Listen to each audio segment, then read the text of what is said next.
যুক্তিবিদ্যা প্রথম পত্রের ২৩তম ক্লাসে তোমাদের স্বাগতম। আমি মোহাম্মদ আনিসুর রহমান, প্রভাষক যুক্তিবিদ্যা, বালারহাট আদর্শ school and college, Naodanga, Phulbari, Kurigram. National curriculum and text books board অর্থাৎ এনসিটিবি কর্তৃক অনুমোদিত সিলেবাসের আলোকে রচিত যুক্তিবিদ্যা প্রথম পত্রের আজ হলো ২৩তম ক্লাস।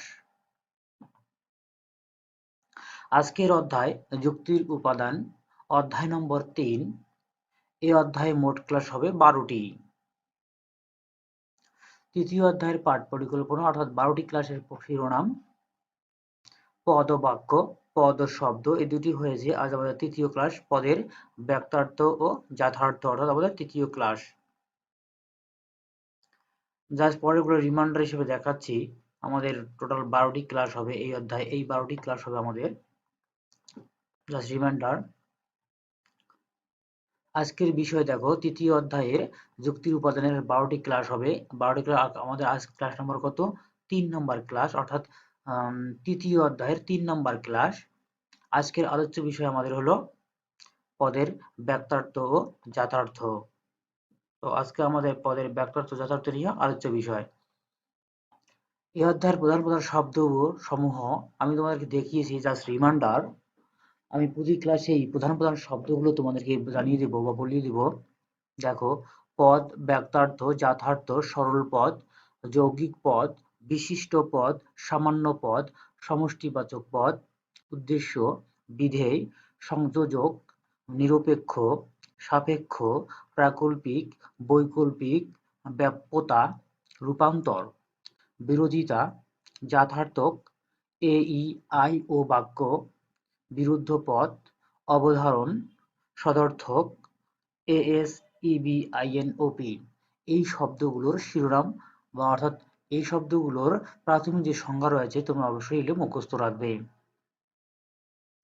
এই পাঠ শেষে অর্থাৎ আমরা তিন নম্বর ক্লাস শেষে আমরা কি শিখবো? এই অধ্যায়ের পাঠ শেষে আমরা শিখবো পদের ব্যক্তার্থ ও যথার্থের ব্যাখ্যা করতে পারবো। ২, পদের ব্যক্তার্থ ও যথার্থের তুলনা করতে পারবো।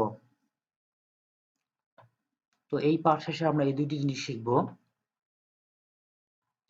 তো আমাদের পাঠ হলো আছে ৩, পদের ব্যক্তার্থ এবং যথার্থ। দেখো, যুক্তিবিদ্যায় পদের আলোচনার ক্ষেত্রে এই দুটি দিক বিশেষভাবে পর্যালোচনা করা হয়। তা হলো ক হলো কি সংখ্যার দিক এবং খ হলো গুণের দিক। এখানে সংখ্যার দিক হলো ব্যক্তার্থ এবং গুণের দিক হলো যথার্থ। দেখো, এই দুটি দিকের ভিত্তিতে আমরা আবার কি পদের দুটি গুরুত্বপূর্ণ বিষয় আলোচনা করা হয়, তা হলো ব্যক্তার্থ এবং যথার্থ। অর্থাৎ এই দুটি জাস্ট আমরা এটা ব্যক্তার্থ ও যথার্থ বিপরীত সমর্থক শব্দ। তাহলে ব্যক্তার্থ এবং যথার্থ আজকে আমার আলোচ্য বিষয়। দেখো, তাহলে আমাদের পদের মধ্যে কি থাকে? দুইটি বিষয় থাকে, তো দুটি দিক থাকে। আমরা এর আগে দেখেছিলাম যে পদের কি যুক্তিবিদ্যায় পদের আলোচনার ক্ষেত্রে কি দুটি দিক বিশেষ আলোচ্য বিষয়। তো দুটি দিক কি? পদ দেখো, একটি হলো আমাদের হলো ব্যক্তার্থ, যেটা হলো সংখ্যা বা পরিমাপের দিক, আর একটা হলো কি যথার্থ অর্থাৎ গুণের দিক। তো আমরা যে কোনো একটা পদ যদি আমরা বলি, সেই পদের দুটি দিক থাকবে, একটা তাদের সংখ্যার দিক থাকবে, একটা হলো তার গুণের দিক থাকবে। তাহলে পদ হলো দুটি দিক থাকে, একটা হলো ব্যক্তার্থ, একটা হলো যথার্থ। তাহলে তোমাদেরকে অবশ্যই এটা মনে রাখতে হবে, কারণ এটা অনেক সময় স্মরণ থাকে না যে ব্যক্তার্থ মানে গুণের দিক না সংখ্যার দিক। তো যদি তোমরা এটা মনে রাখো যে ব্যক্তার্থ হলো সংখ্যার দিক আর যথার্থ হলো গুণের দিক, তাহলে ব্যক্তার্থ যথার্থ, ব্যক্তার্থ প্রথমটা হলো কি সংখ্যার দিক, পরেরটা হলো গুণের দিক। তাহলে তোমরা এভাবে মুখস্থ রাখতে পারো। দেখো, ব্যক্তার্থ এখন কাকে বলে? দেখো, একটি পদ একই অর্থে যে বস্তু বা বস্তুসমূহের উপর প্রযোজ্য হয় তাকে ওই পদের ব্যক্তার্থ বলে। অর্থাৎ একটি পদ একই অর্থে যে বস্তু বা বস্তুসমূহের উপর প্রযোজ্য হয়, আর যে পদটি বলা হবে, এই সংখ্যা বলা হবে, এই সংখ্যা কি হতে হবে? ওই বস্তুর উপরই বা ওই বস্তুর সংখ্যার উপর নির্ভর করবে। অর্থাৎ ব্যক্তার্থ হলো একটি পদের সংখ্যা, ব্যক্তি বা বিস্তৃতির দিক। ব্রিটিশ যুক্তিবিদ এল.এস. স্টেবিং এর মতে কোন পদের ব্যক্তার্থ হলো ওই বস্তু বা বস্তুসমূহ যার উপর ওই শব্দটি যথার্থভাবে প্রযুক্ত হয়। উদাহরণস্বরূপ তোমরা দেখো, উদাহরণ দেখো, মানুষ। পদটির ব্যাখ্যাটা হচ্ছে কি সকল মানুষ। এখানে মানুষ বলার সঙ্গে সঙ্গে এই সকল মানুষকে বোঝানো হবে এখানে, কেননা কি মানুষ পদ দ্বারা অতীত, বর্তমান, ভবিষ্যৎ এর সকল মানুষ বোঝায় বা সকল মানুষের উপর মানুষ পদটি প্রযোজ্য হয়। তো আমি যদি মানুষ বলি তাহলে মানুষ বলার সঙ্গে সঙ্গে কি হবে, অতীত, বর্তমান, ভবিষ্যৎ এই যত প্রকার মানুষ হয়, যত প্রকার মানুষ রয়েছে সব মানুষকে এই বোঝানো হবে, অর্থাৎ মানুষের সংখ্যার মধ্যে পড়বে। তেমনই দেখো বই, প্রত্যেক ব্যাখ্যার্থ হলো সকল বই। এখানে বই বলতে কি বোঝায়, এই পৃথিবীতে যত বই আছে সব বইকে বলবে, কারণ এর দ্বারা কেবল যুক্তিবিদ্যা, সাহিত্য বা দর্শনের বইকে বোঝায় না, বরং অতীত, বর্তমান, ভবিষ্যৎ এর সকল বিষয়ের উপর লিখিত সকল সকল বইকেই বোঝায়। বই পদটি সকল বইয়ের উপর সমানভাবে প্রযোজ্য হয়।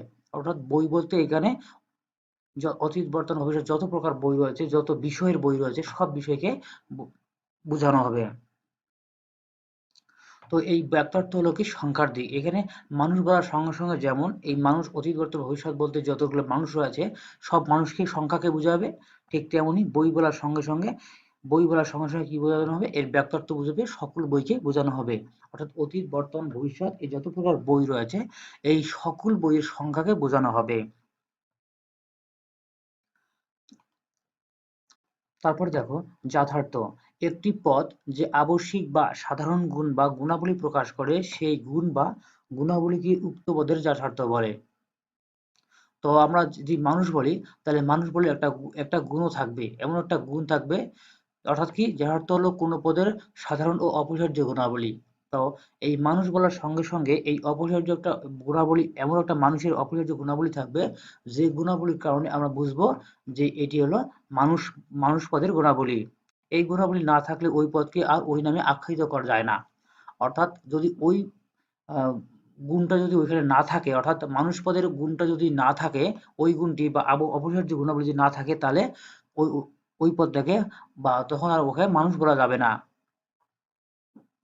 অর্থাৎ যে পদ যে পদ আহ, যে পদের গুণকে বোঝানো হবে ওই গুণের একটা আবশ্যিক গুণ থাকবে, যে গুণটা না থাকলে ওই বিষয়টি আর ওই বিষয়টি থাকবে না।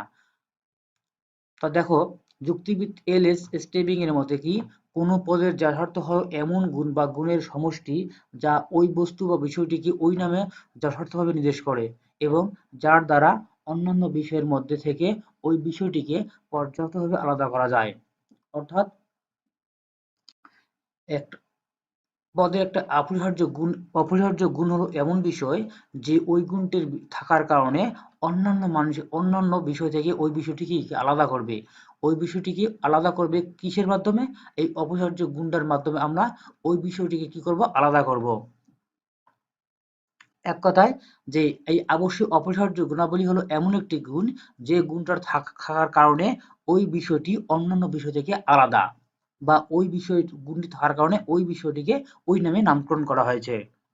দেখো এখানে উল্লেখ্য যে একটি পদের বিভিন্ন গুণ বা গুণাবলী থাকতে পারে, কিন্তু যে কোনো গুণ বা গুণাবলীকে যথার্থ বলা যায় না। যথার্থ হতে হলে ওই পদের ওই গুণ বা গুণাবলী সাধারণভাবে থাকতে হবে এবং তা ওই পদের জন্য বৈজ্ঞানিকভাবে কি আবশ্যিক হতে হবে। তাহলে ওই পদের যে গুণটা থাকতে হবে তা কি হবে? বৈজ্ঞানিকভাবে কি থাকতে হবে? প্রমাণিত থাকতে হবে। ওই গুণের মাধ্যমে ওই পদকে অন্য বস্তু বা বিষয় থেকে আলাদা করা যাবে। এবার উদাহরণের মাধ্যমে বিষয়টি আরো স্পষ্ট করা যাক। তাহলে আমরা এখানে যথার্থ বলতে কি বুঝলাম? যে যথার্থ হলো এমন একটি অপরিহার্য গুণ যা বৈজ্ঞানিকভাবে স্বীকৃত, যা না থাকলে ওই বস্তুকে আমরা ওই বস্তু হিসেবে চিনতাম না, অথবা অন্যান্য বস্তু থেকে ওই বস্তুকে আমরা আলাদা করতে পারবো। এটি হলো অপরিহার্য গুণ। তো অপরিহার্য গুণের শর্ত হলো কি বৈজ্ঞানিকভাবে কি থাকতে হবে? ওটা কি আবশ্যিক হতে হবে, বৈজ্ঞানিকভাবে প্রমাণিত হতে হবে। শুধু আমি একটা গুণ বললাম, সেই গুণটা বৈজ্ঞানিকভাবে যদি না প্রমাণিত হয় তাহলে ওটা আবশ্যিক গুণ বা অপরিহার্য গুণ হবে না। উদাহরণ দেখো, মানুষ পদটির যথার্থ হচ্ছে জীববৃত্তি ও বুদ্ধিবৃত্তি। তো মানুষ পদ বলার সঙ্গে সঙ্গে অর্থাৎ এখানে যদি আমরা জীববৃত্তি এবং বুদ্ধিবৃত্তি বলি, তা বুদ্ধিবৃত্তি বলার সঙ্গে সঙ্গে আমরা এখানে কি বুঝবো? মানুষ মানুষকেই বোঝানো হবে, কেননা কি এই দুটি গুণ মানুষের মধ্যে সাধারণভাবে অবস্থান করে এবং এই দুটি গুণ না থাকলে কাউকে মানুষ নামে আখ্যায়িত করা যায় না। তাহলে মানুষের বিভিন্ন ধরনের গুণ থাকতে পারে, যেমন হাস্যপ্রিয়, সাহস, সত্যবাদিতা ইত্যাদি। কিন্তু এইসব গুণ সবার মধ্যে সাধারণভাবে অবস্থান করে না, বা তা আবশ্যিকভাবে থাকতেই হবে এমনও নয়। তাই এইসব গুণ মানুষপদের যথার্থ নয়। তাহলে মানুষপদের যথার্থ বলতে আমরা কি বুঝি? জীববৃত্তি ও বুদ্ধিবৃত্তি। তাহলে মানুষের সংজ্ঞা যখন আমরা দেব, তখন তাহলে আমরা কি বলতে পারবো? যে মানুষ হয় বুদ্ধিবৃত্তি সম্পন্ন জীব। এই আমরা বুদ্ধিবৃত্তির সংজ্ঞা বলার সঙ্গে সঙ্গে আমরা মানুষ মানুষ এই মানুষের যে বুদ্ধিবৃত্তি রয়েছে, এটা আমাদের মানুষের কি ভেসে ওঠে যে আসলে মানুষকেই বোঝানো হচ্ছে। কারণ গরু ছাগল এখানে অন্যান্য যে জীব রয়েছে, অর্থাৎ যে গরু ছাগল, গাছপালা, পশু পাখি, যে বিভিন্ন প্রকার যে জীব রয়েছে, এগুলোর থেকে আমরা কি আলাদা করলো কি? এই বুদ্ধিবৃত্তি। তো এই বুদ্ধিবৃত্তি থাকার কারণে অন্যান্য যে প্রাণী রয়েছে তার থেকে আমাদের কি করলো? মানুষকে আলাদা করা হলো। দেখো, আবার এই মানুষ পদের কি আরো অনেকগুলো কি থাকতে পারে? গুণ থাকতে পারে, আবশ্যিক গুণ, আবশ্যকীয় মানে অন্যান্য গুণ থাকতে পারে। যেমন হাস্যপ্রিয় থাকে, মানুষ হাসে, অনেকে হাসে, আবার অনেকেই গুণামুখী হয়। আর সাহস থাকে, অনেকে সাহস থেকে ভীতু থাকে। সত্যবাদী থাকে, কেউ সত্য কথা বলে, কেউ আবার মিথ্যা কথা বলে। তাই এগুলো কি, যেহেতু এই গুণগুলো সবার মাঝে সমানভাবে থাকে না, কারো কাছে উপস্থিত, কারো কাছে অবশ্যই, তাই এগুলো কি আবশ্যিক গুণাবলী নয়। তাহলে এইগুলো আবশ্যিক গুণাবলী না হওয়ার কারণে এই গুণগুলো দিয়ে কি মানুষের সংজ্ঞা দেওয়া যাবে না। যদি মানুষ, আমি বলি যে মানুষ হয় হাস্যপ্রিয় জীব, তাহলে মানুষ হাস্যপ্রিয় জীব, এটি কি হবে না? মানুষ পদের সঠিক সংজ্ঞা হবে না। তাহলে তো মানুষ পদের সঠিক সংজ্ঞা দিতে গেলে কি করতে হবে? মানুষ হয় বুদ্ধিবৃত্তি সম্পন্ন জীব। তুমি এই মানুষ পদের সংজ্ঞা কি করতে পারবে না? যে মানুষ হয় বুদ্ধিবৃত্তি সম্পন্ন হাস্যপ্রিয় জীব। এই হাস্যপ্রিয় জীবটাও তুমি কি করতে পারবে না, এখানে যুক্ত করতে পারবে না, কারণ এই হাস্যপ্রিয় জিনিসটি সব মানুষের মধ্যে উপস্থিত থাকে না। তাই তুমি মানুষের সঠিক সংজ্ঞার ক্ষেত্রে তোমাকে শুধু বলতেই হবে যে মানুষ হয় বুদ্ধিবৃত্তি সম্পন্ন জীব। কেননা এই বুদ্ধিবৃত্তি এবং জীব, এই দুটি হলো মানুষ পদের আবশ্যিক গুণ। তো আমরা এখন বুঝলাম যে আসলে আবশ্যিক গুণ কি। আবশ্যিক গুণ হলো এমন একটি বিষয় যা যে পদকে বোঝানো হবে সেই পদকে কি ওই আবশ্যিক গুণের মাধ্যমে অন্যান্য পদ থেকে আলাদা করা যাবে, এবং বৈজ্ঞানিকভাবে ওই আবশ্যিক গুণটি পরীক্ষিত। তারপরে দেখো, ব্যক্তত্ব যথাযথ সম্পর্ক। ব্যক্তার্থ কোনো বস্তু বা বিষয়কে নির্দেশ করে, অন্যদিকে কোনো বস্তু বা বিষয়ের আবশ্যিক গুণকে তার যথার্থ বলে। তাহলে ব্যক্তার্থ বলতে কি কোনো বিষয়কে নির্দেশ করে, আর যথার্থ অন্যদিকে যথার্থ কোনো আবশ্যিক গুণকে তার যথার্থ বলে। অর্থাৎ ব্যক্তার্থ হলো কোনো পদের সংখ্যার দিক, এবং যথার্থ হচ্ছে কোনো পদের গুণের দিক। অধিকাংশ পদেরই কি ব্যক্তার্থ যথার্থ উভয়ই রয়েছে। একই পদের ব্যক্তার্থ ও যথার্থ কখনোই সমান হয় না।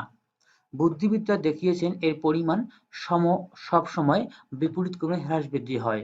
যুক্তিবিদ্যায় ব্যাখ্যার্থ ও যথার্থের হ্রাস-বৃদ্ধির এই নিয়মকে বলা হয় দি ল অফ ইনভার্স অফ কি variation of ডিনোটেশন and connotation of a term. এই নিয়মকে নিম্নোক্তভাবে বিশ্লেষণ করা যায়।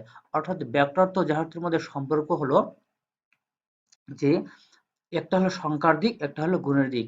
কিন্তু এই একই পদের ব্যাক্টার্থ যথার্থ কখনো সমান হয় না। যে ব্যাক্টার্থ একটি হলো, যথার্থ যে একটি হবে এমন কোনো কথা নেই। বা ব্যাক্টার্থ হলো 50টি, যথার্থ হতে পারে 2টি, অথবা ব্যাক্টার্থ হতে পারে 3টি, যথার্থ হতে পারে 50টি। তো এমন কোনো সংখ্যা নির্দিষ্ট নাই যে ব্যাক্টার্থ সমান আর ব্যাক্টার্থ এবং যথার্থ সমান একই রকম হবে। এটি কি পর্যায়ক্রমে কি করতে পারে? হ্রাস বৃদ্ধি হতে পারে, সমান হতে পারে, অথবা কম বেশি হতে পারে। তো এই নিয়মকে আমরা কি করব? এখন বিশ্লেষণ করব। তাহলে ব্যাক্টার্থ যথার্থের বিপরীতক্রমী হ্রাস বৃদ্ধির নিয়ম। দেখো, এই নিয়মটি হলো, ক নাম্বার হলো কি, ব্যাক্টার্থ বাড়লে যথার্থ কমে। খ, ব্যাক্টার্থ কমলে যথার্থ বাড়ে। গ, যথার্থ বাড়লে ব্যাক্টার্থ কমে। আর ঘ হলো যথার্থ কমলে ব্যাক্টার্থ বাড়ে। তাহলে দেখো, এখানে একটি কমলে আরেকটি বাড়ে, একটি বাড়লে অন্যটি কমে। এই যে এই হ্রাস বৃদ্ধির নিয়মটি আমরা এখন পর্যায়ক্রমে আলোচনা করব। তো আমাদের প্রথম কি, যে ব্যাক্টার্থ বাড়লে যথার্থ কমে। তাহলে ব্যাক্টার্থ যদি বাড়ে, তাহলে যথার্থ কি করবে? ব্যাক্টার্থ হলো কি সংখ্যার দিক, আর হলো যথার্থ হলো কি গুণের দিক। তো ব্যক্তার্থ যদি বাড়ে অর্থাৎ সংখ্যা যদি বাড়ে তাহলে তার গুণটা কি হয় আস্তে আস্তে কমে যায়।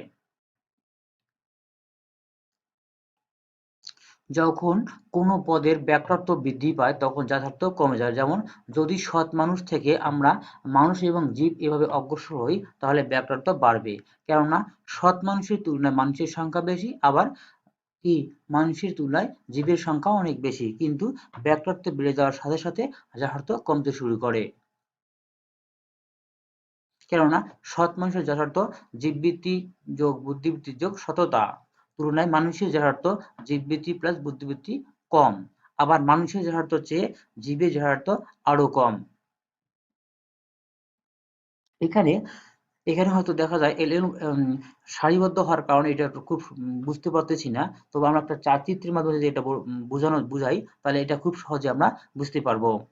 দেখো আমরা চিত্রের মাধ্যমে দেখি, চিত্রের মাধ্যমে হলো কি এখানে দেখো ব্যাক্তার্থ, তাহলে আমরা কি দেখছো যে ব্যাক্তার্থ যদি বাড়ে তাহলে কি হয় যথার্থ কমে। আমাদের দেখো সূত্র দেখো কি ছিল, ব্যাক্তার্থ বাড়লে যথার্থ কমে। তাহলে ব্যাক্তার্থ যদি বাড়ে দেখো সকল জীব, এখানে সকল জীব বলতে কি এই জীব যতগুলো মানে জীব রয়েছে তাহলে কি যতগুলো জীব রয়েছে তাদের সকলকেই বোঝানো হয়েছে, অর্থাৎ জীবের সংখ্যা অনেক বেশি। তাহলে যথার্থ হলো কি জীববৃত্তি, এই কমে গেল জীববৃত্তি। তাহলে ব্যাক্তার্থ মানে উপর দিকে দেখো বাড়তেছে, আর হলো জীববৃত্তি হলো এদিকে এরো চিহ্ন দিয়ে কমতেছে। দেখো সকল মানুষ, এখানে জীবের থেকে কি হলো সকল মানুষ কি কমলো, কমে গেল।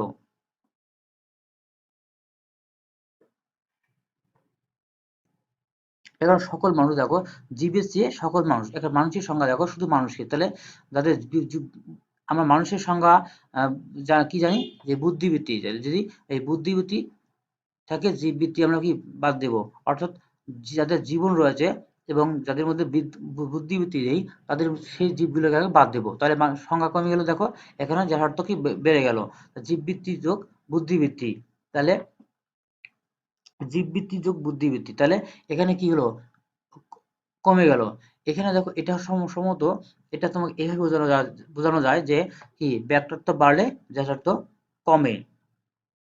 দেখো সকল সৎ মানুষ, এখানে সকল সৎ মানুষ বলতে এখানে কি সৎ মানুষ শুধু মানুষের মধ্যে যে যতগুলো সৎ রয়েছে শুধু তাদেরকে বোঝানো হয়েছে, আর যারা অসৎ তাদেরকে বাদ দেওয়া হয়েছে। তাহলে মানুষ থেকে কি সৎ মানুষের সংখ্যা আরো কম, আর তাদের মধ্যে কি যথার্থ কি বেড়ে গেছে। দেখো বেড়েছে কিভাবে, জীববৃত্তি প্লাস বুদ্ধিবৃত্তি প্লাস এখানে কি তিনটি তিনটি কি রয়েছে কি গুণ রয়েছে। এখানে সংখ্যা কি সংখ্যা কম, তাহলে সংখ্যা কম হওয়ার কারণে কি করছে এখানে বেড়ে গেছে। তাই আমরা এখন যদি এটাকে বাড়াই, অর্থাৎ কি ব্যাপারটা যদি বাড়ে তাহলে কি হয় বুদ্ধিবৃত্তি কমে যায়, তাই না? তাহলে আমরা যদি এটাকে বাড়াই দেখো এদিকে কমে যাবে। তাহলে আমরা যদি বাড়াই এখানে দেখো এই যে এরো চিহ্ন দেখো, তাহলে আমরা সৎ মানুষ থেকে কি সকল মানুষকে যাই, তাহলে এখানে সকল মানুষ বলতে সৎ অসৎ যতগুলো মানুষ রয়েছে সকলকে বোঝানো হয়েছে। তাহলে সৎ মানুষের থেকে মানুষের সংখ্যা বেশি হয়, তাহলে মানুষের সংখ্যা বেশি হলে দেখো যথার্থ কি কমে গেল না। দেখো জীববৃত্তি প্লাস বুদ্ধিবৃত্তি, তাহলে এখানে ছিল তিনটি যথার্থ, এখানে হলো দুইটি যথার্থ, অর্থাৎ দুইটি গুণ, তাহলে এখান থেকে একটা কমে গেল। তারপরে মানুষের সংখ্যা যখন দেখো ব্যাপ্ততার সংখ্যা বাড়তেছে, এখানে কি গুণের সংখ্যা কমতেছে। তাহলে দেখো সকল মানুষের থেকে যদি আমরা আরো এই সংখ্যা বাড়িয়ে দেই যে সকল জীব, এখানে মানুষ থেকে জীবের সংখ্যা কি আরো বেশি, তাহলে আরো জীবের সংখ্যা যদি বেশি হয় তাহলে দেখো এখানে দেখো যথার্থ আরো কমে গেছে, মানে জীববৃত্তি শুধু একটা, এখানে ছিল দুইটা, এখানে আরো একটা, তাহলে একটা শুধু গুণ রয়েছে, তাহলে এখানে সংখ্যা বেড়ে গেল, এখানে যথার্থ কমে গেল। তাহলে এখন দেখো এখানে হলো এটার অর্থ হলো দেখো ব্যাপ্তার্থ এখানে এই নিচ থেকে উপরে হলো, ধরলে তোমরা খুব সহজেই বুঝতে পারবে। এখানে সৎ মানুষের সংখ্যা সবার চেয়ে কম, এখানে কি গুণ কি বেশি, আবার এর থেকে সংখ্যায় বেড়ে গেল, মানুষ সংখ্যায় আসলো, তাহলে কি বুদ্ধিবৃত্তি, তাহলে কি জীববৃত্তি, তাহলে একটা সততা কমে গেল, তাহলে একটা গুণ কমে গেল। আবার মানুষের সংখ্যা থেকে জীববৃত্তি যদি বেড়ে গেল তাহলে দেখো এই গুণ কি একটা কমে গেল, গুণ আর একটা কমে গেল, কমে যায় শুধু একটা গুণ হলো। তাহলে যদি এক কথায় ব্যাকট্রত যখন বাড়বে, যত বাড়বে এদিকে কি যথার্থ কমতে থাকবে। এটি হলো মূল কারণ। তারপরে দেখো 2 খ নাম্বার দেখো ব্যাকট্রত যদি কমলে তাহলে যথার্থ বাড়ে। আমরা ওখানে কি দেখলাম যে ব্যাকট্রত যদি বাড়ে তাহলে যথার্থ কমে, আর এটা হলো কি ব্যাকট্রত যদি কমে তাহলে যথার্থ বাড়ে। যখন কোনো পদের ব্যাকট্রত কমতে থাকে তখন কি যথার্থ বেড়ে যায়। যদি আমরা জীব থেকে ক্রমশ সৎ মানুষের দিকে অগ্রসর হই তাহলে কি ব্যাকট্রত কমতে থাকবে।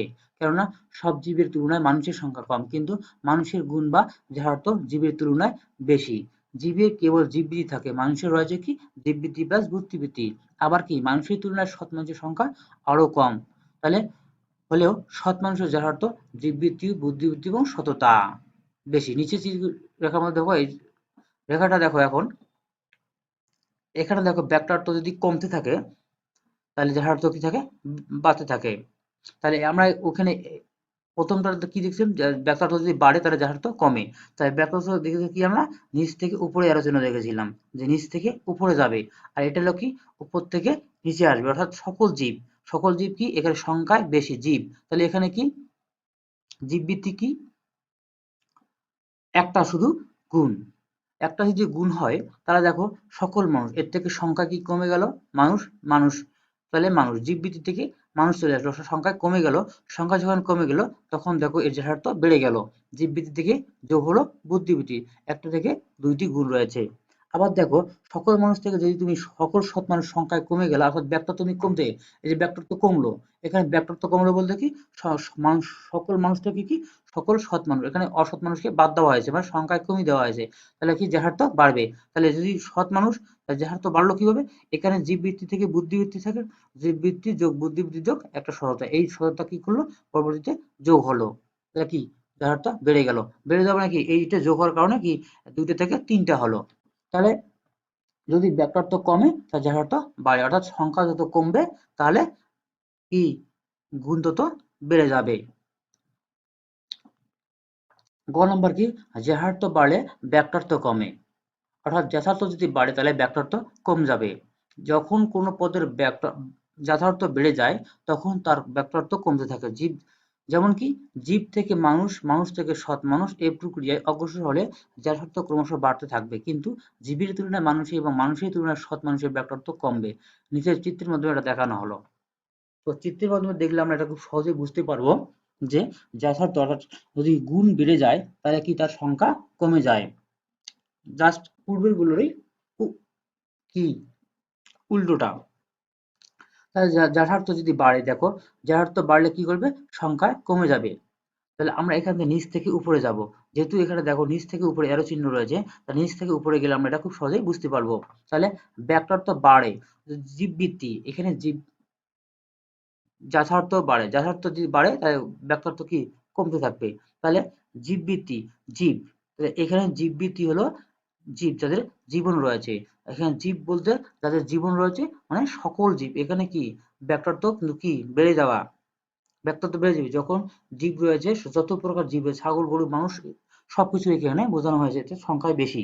তাহলে জীববৃত্তি দেখো এখানে যথার্থ যদি বাড়ে, আমরা এখন বাড়িয়ে দিলাম, যথার্থ একটা বাড়িয়ে দিলাম, এখানে একটা জীববৃত্তি একটা যথার্থ, তাহলে আমরা একটা থেকে একটা বাড়িয়ে দিলাম, যেমন জীববৃত্তির সাথে কি বুদ্ধিবৃত্তি যোগ করলাম। তাহলে যখন আমরা জীববৃত্তির সঙ্গে বুদ্ধিবৃত্তি যোগ করলাম মানে একটা যথার্থ বেড়ে দিলাম, বাড়লো, তাহলে কি ব্যাকট্রত তখন কমে যাবে, অর্থাৎ সংখ্যা তখন কমে যাবে। সংখ্যা কিভাবে কমে, এই যে মানুষ, জীব থেকে কি মানুষ, মানুষ বলতে আমরা কি বুঝি, যাদের যাদের কি রয়েছে জীববৃত্তি রয়েছে অর্থাৎ বুদ্ধিবৃত্তি রয়েছে। তাহলে সকল মানুষ, তাহলে জীব থেকে সকল জীব থেকে সকল মানুষ রয়েছে। তাহলে অবশ্যই তোমরা এটা বুঝতে পেরেছো যে সকল জীবের সংখ্যা অবশ্যই বেশি এবং সকল মানুষের সংখ্যা অবশ্যই কম। তাহলে এখানে দেখো বেড়ে গেল, এখানে সংখ্যায় কমে গেল। তাহলে দেখো এর থেকে যদি আমরা আরো একটা যথার্থ বাড়াই, অর্থাৎ গুণ যদি একটা বাড়াই, তাহলে গুণ বললে কি হবে, কি এই সংখ্যাটাকে আরো কমে যাবে। যেমন জীববৃত্তি যোগ বুদ্ধিবৃত্তির সঙ্গে আমরা কি যোগ করব, সততা যোগ করব। তাহলে এখানে তিনটি রয়েছে, তাহলে আমরা একটা যদি বাড়ালাম, বাড়ায় তিনটি বানাইলাম গুণ, তাহলে তিনটি গুণ কারণে কি হলো সৎ মানুষ হলো। তাহলে সৎ মানুষের কারণে মানুষ থেকে অসৎ মানুষকে বাদ দেওয়ার কারণে এখানে সৎ মানুষগুলো আমরা শুধু নিলাম। তাহলে মানুষের থেকে সৎ মানুষ যদি নিলাম তো অসৎ মানুষগুলো বাদ দিলাম, বাদ দেওয়ার কারণে কি মানুষের সংখ্যা আরো কমে গেল। তাহলে সকল সৎ মানুষ, এখানে সকল মানুষ থেকে সকল সৎ মানুষ আসলো, তাহলে এর থেকে সকল মানুষের থেকে আরো সংখ্যায় কম, তাহলে কি সকল সৎ মানুষ সংখ্যায় কমে গেল। তাহলে আমাদের কি, যদি গুণের দিক যদি বাড়ে তাহলে সংখ্যার দিক অবশ্যই কমতে থাকবে। তারপরে দেখো ঘ হলো কি, যার কমলে ব্যাকটার্থ বাড়ে, অর্থাৎ যদি গুণের দিকটা কমে তাহলে সংখ্যার দিকটা কি করবে, বেড়ে যাবে। যেটা যা বললাম তার বিপরীতমুখী। যখন কোনো পদের যাথার্থ কমে তখন ওই পদের ব্যাকটার্থ বেড়ে যায়। যেমন সৎ মানুষ থেকে মানুষ এবং জীব এভাবে অগ্রসর হলে যাথার্থ কি কমতে থাকে, কিন্তু ব্যাকটার্থ বাড়তে থাকে। সৎ মানুষের তুলনায় মানুষ ও মানুষের তুলনায় জীবের যাথার্থ কম, কিন্তু সৎ মানুষের তুলনায় মানুষ এবং মানুষের তুলনায় জীবের যাথার্থ বেশি। অর্থাৎ এটা এভাবে না বুঝিয়ে যদি আমরা বুঝতে যদি অসুবিধা হয়, তাহলে আমরা চিত্রের মাধ্যমে যদি বুঝি খুব সহজে এটা বুঝতে পারবো। তাহলে আমরা দেখি চিত্রের মাধ্যমে। দেখো চিত্রটা হলো কি, যাথার্থ কমলে, যাথার্থ যদি কমে তাহলে কি হবে, ব্যাকটার্থ বেড়ে যাবে।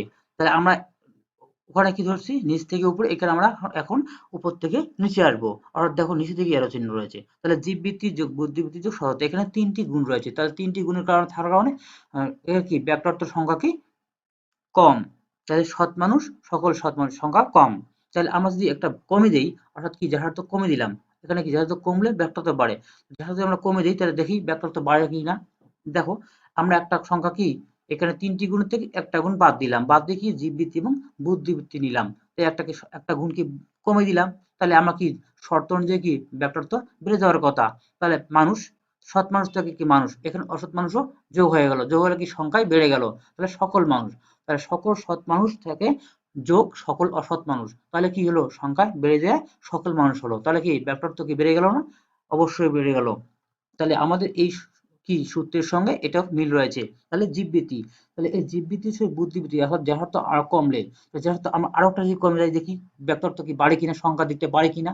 তাহলে দেখো জীববৃত্তি বুদ্ধিবৃত্তি, তাহলে বুদ্ধিবৃত্তি এবং ক্রস করে দিলাম, ক্রস করে দেওয়ার পরে কি শুধু জীববৃত্তি নিলাম, তাহলে কি আমরা একটা কি গুণটা কমাই দিলাম, কমাই দিয়ে কি শুধু জীব নিলাম, জীববৃত্তি। তাহলে জীববৃত্তি দেখো সকল মানুষ থেকে বেড়ে গেল কি সকল জীব, তাহলে কি সকল মানুষ অর্থাৎ যাদের বুদ্ধিবৃত্তি রয়েছে এমন মানুষকে বাদ দিয়ে, এমন জিনিসকে বাদ দিয়ে সকল জীবকে নিলাম, অর্থাৎ এখানে যাদের জীব রয়েছে তাদের বোঝানো হচ্ছে, অর্থাৎ গরু ছাগল হাঁস সব কিছু রয়েছে, মানুষ সব সবাইকে রয়েছে, তার মানে কি এর থেকে অবশ্যই সংখ্যায় বেশি। তাহলে আমরা এই সংখ্যা অর্থাৎ এই যে ঘ নম্বর যে সূত্র রয়েছে যে যাহার তো কমলে ব্যাকটার্থ বাড়ে, এটার সঙ্গে এটার অবশ্যই মিল রয়েছে।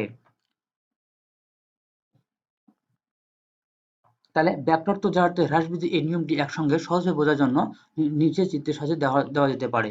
দেখো যথার্থের দিক, ব্যাকটার্থের দিক। দেখো সকল জীব, এখানে কি সংখ্যা একদম কত বড় একটা সার্কেল, সংখ্যায় অনেক বড়, এবং জীববৃত্তি ব্যাকটার্থের দিক সংখ্যায় অনেক বেশি।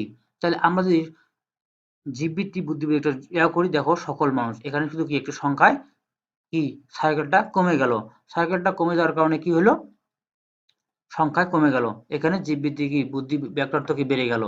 আমরা আবার যদি এখানে কি সকল যথার্থ যদি আমরা কমাই দেই, সকল সৎ মানুষ, তাহলে কি হবে, এখানে ব্যাকটার্থ দেখো বেড়ে গেল, জীববৃত্তি যোগ বুদ্ধিবৃত্তি সহায়তা, এখানে দুইটা থেকে তিনটা হয়ে গেল, এখানে মানুষের সংখ্যা কমে গেল। তাই এখানে যদি কমে এখানে বাড়বে, এখানে বাড়লে এখানে কমবে। উপরে দেখো, উপরের চিত্রে আমরা লক্ষ্য করি জীবের ব্যাকটার্থ সবচেয়ে বেশি, তাহলে জীবের কি ব্যাকটার্থ সবচেয়ে বেশি, কেননা অতীত বর্তমান ও ভবিষ্যতের সব প্রাণীর সংখ্যা সম মানুষ বা শুধু মানুষের তুলনায় অনেক বেশি, কিন্তু তার যাথার্থ কি জীবের চেয়ে কম, মাত্র একটি জীববৃত্তি। তাই জীবের ব্যাপারটা একটু কমিয়ে যখন মানুষের কথা বলা হয় তখন কি তার যাথার্থ একটু বেড়ে গেলে বা জীববৃত্তি প্লাস বুদ্ধিবৃত্তি, তার জীববৃত্তি এবং বুদ্ধিবৃত্তি হলো।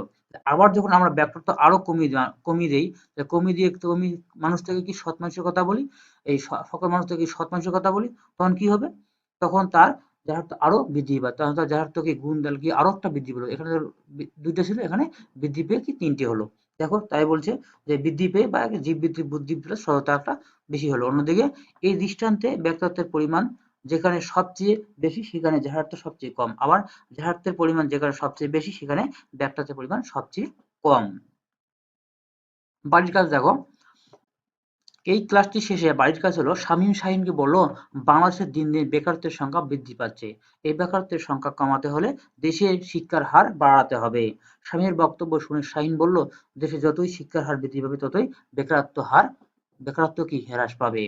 এটি একটি উদ্দীপক। উদ্দীপকের আলো কি উদ্দীপকে পদের কোনো সম্পর্কের প্রতিফলন ঘটেছে ব্যাখ্যা করো। উদ্দীপকে কোন পদের সম্পর্কের প্রতিফলন ঘটেছে এখানে ব্যাখ্যা করো। খ নম্বর কি উদ্দীপকে ইঙ্গিতকৃত পদের সম্পর্কের বিষয়টি যথার্থ বিশ্লেষণ করো। এখানে পদের কোনটি সম্পর্ক কোন পদের সঙ্গে সম্পর্ক রয়েছে সেটাকে বিশ্লেষণ করতে হবে। তাহলে তোমাদের বাড়ির কাজ, এটা তোমার বাড়িতে ট্রাই করতে থাকবে। ক্লাস আজকে সমাপ্ত। আগামী